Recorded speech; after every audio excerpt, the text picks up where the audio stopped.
All right, we're back for another, you guys. We're really gonna knock these out and be finally caught up. So, let's go ahead and get started. May 15th. Once more have I seen the Count go out in his lizard fashion. He moved downwards in a sidelong way, some 100 feet down, and a good deal to the left. He vanished into some hole or window. When his head had disappeared, I leaned out to try and see more, but without avail. The distance was too great to allow a proper angle of sight.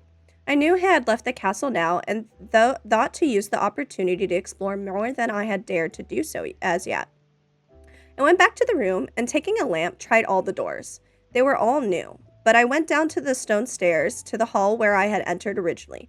I found I could pull back the bolts easily enough and hook the great chains, but the door was locked and the key was gone. The key must be in the Count's room.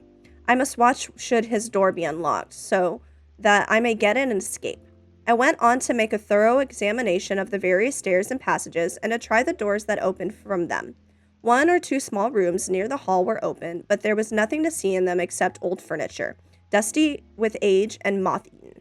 At last, however, I found one door at the top of a stairway, which, though it seemed to be locked, gave a little under pressure.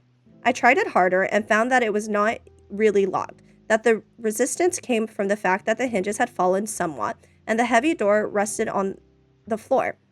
Here was an opportunity which I might not have again, so I exerted myself, and with many effort forced it back so that I could enter.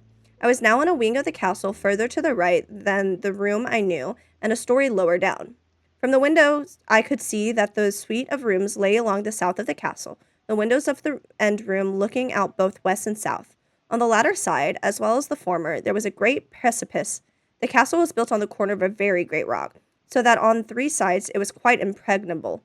A few windows were placed here where slings or bows or culverins could not reach, and consequently light and comfort, impossible to a position which had to be guarded, were secured. To the west was a great valley, and then, rising far away, great jagged mountain fastness. Rising peak on peak, the sheer rock studded with mountain ash and torn from roots, clung in cracks and crevices and crannies on the stone. There was evidently the portion of the castle occupied in bygone days, for the furniture had more air of comfort than any I had seen.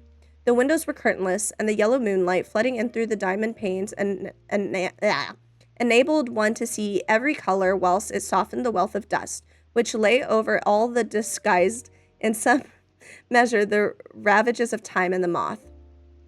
My lamp seemed to be of little effect in the brilliant moonlight, but I was glad to have it with me, for there was a dread loneliness in the place which chilled my heart and made my nerves tremble. Still, it was better than living alone in the rooms, which I had come to hate from the presence of the Count, and after trying a little to school my nerves, I found a